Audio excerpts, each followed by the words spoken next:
Just a reminder that this and all my other videos are made for doll collectors or adults buying dolls for others. This is not a video for children. Viewer discretion is advised. Thank you very much for listening.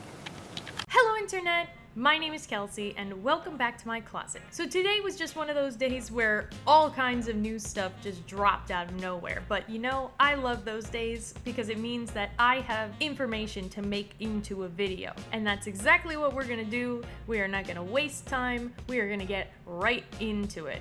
First of all, we have this Monster High embargo date list. And don't be shocked by the prices that you see on the far right corner.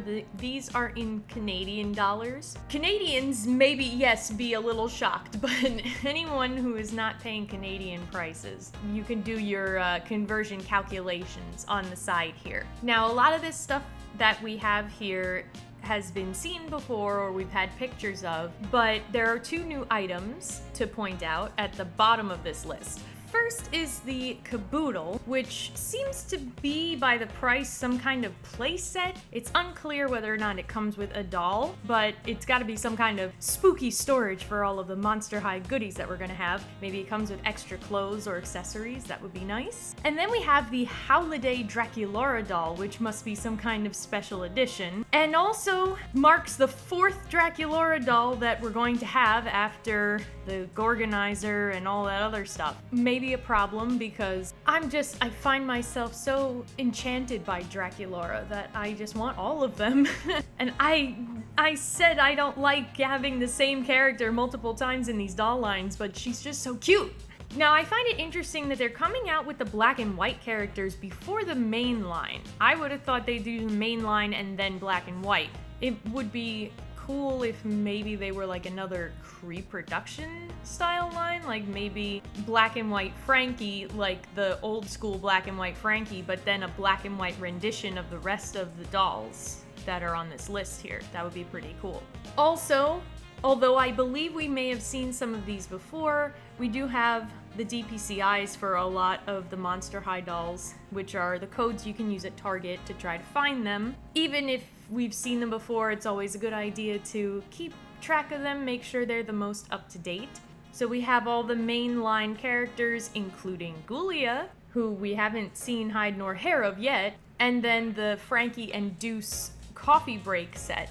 That's our Monster High little update. Next, you may remember that in the last video when we talked about the OMG lineup for spring 2023, we heard there's going to be a Candylicious and Kitty K Fierce doll.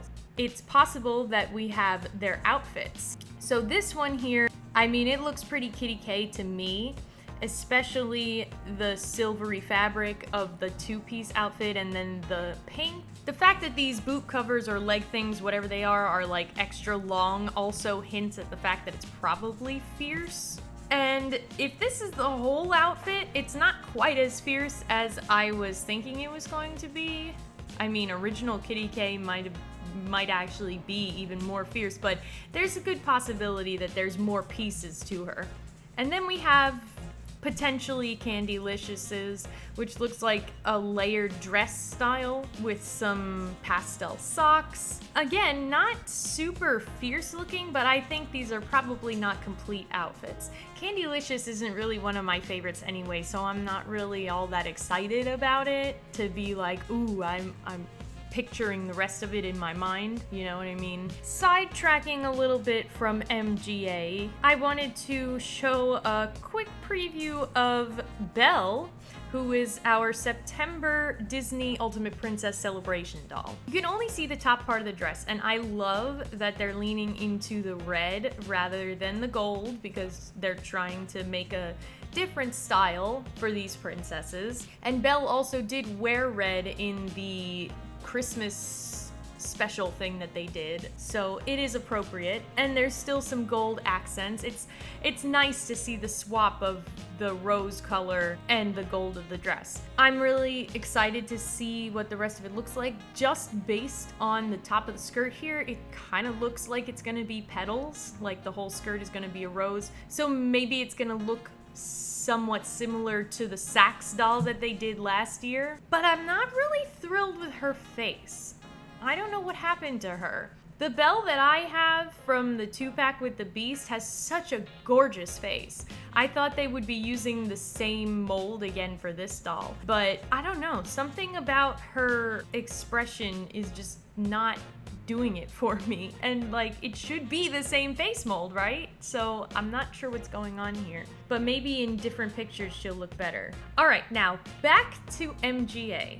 Now we have already seen 2 out of the 3 Shadow High costume ball dolls, and now we have stock pictures of the dolls because their links are up on Walmart.com. They are shipping sometime in mid-October, of course, just in time for Halloween, but I wanted to point out their names. So the wolf cat girl is Lola Wild, haha. And I do have to say, I'm loving Lola's eyes. Like, I thought that it might just be the angle that they were photographing her when we saw those original leaks, but her eyes actually look like creepy and spooky, and I'm loving it. That is exactly what we should have more often from Shadow High. Then we have Eliza McPhee, and she's very pretty. There's a very ethereal thing about her with the colors that they chose being this cloudy blue and white, and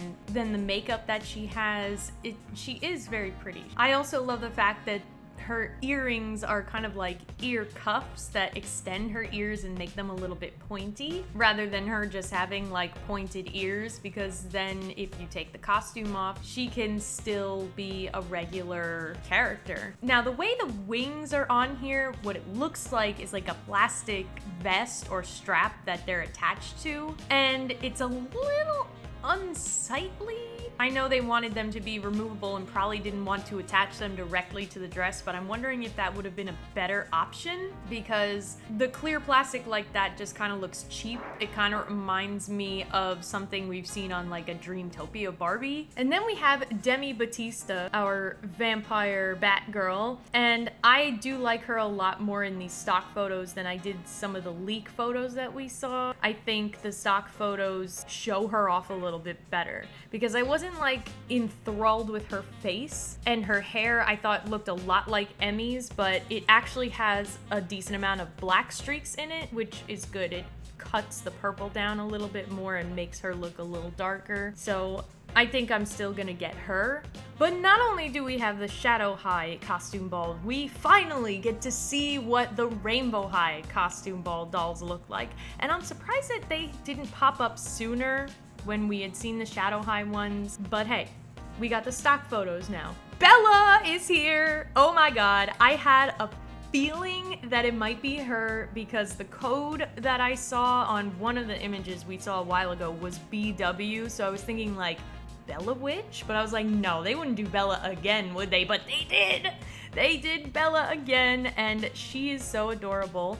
I will say, her outfit does not say witch to me. And not because it's pink, because, you know, we can have a pink witch, but it's the cut of the outfit, really. It's just not very Halloween-y. It just looks more like a pretty dress. Like, if you didn't have the witch hat, you probably wouldn't realize she was supposed to be a witch. Not that that means she's a bad doll, design-wise. She's super cute. I don't know if I'm gonna get her because, again, multiple of the same character, but you guys know I love her. And that's why I couldn't resist Pacific Coast Bella. So what am I gonna do about this?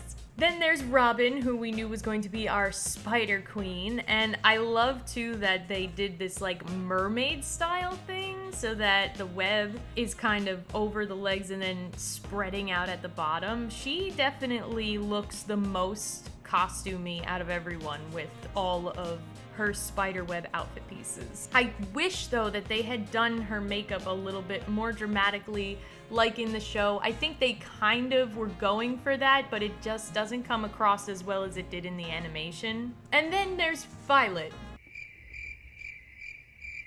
Why did they do Violet so dirty? She literally looks like she's wearing her signature outfit, just with a high ponytail and a cat mask and some new boots, yeah, but like she looks so similar to her signature doll. It's not even funny. Why? Why couldn't they enhance it more? Does she even have a tail? I don't think she even has a tail. Hard to say because you can't see the back of her, but like, it doesn't look like she has one in the box. Is her ponytail supposed to be her tail? Poor Violet. I feel like a lot of the time she gets the short end of the stick. Anyway, guys, I think that covers all of the important news information that came out today, so let me know what you think of everything, as per usual. Thanks so much for watching the video. If you liked it, give it a thumbs up, subscribe to the channel, share the video with your friends, and until next time, bye!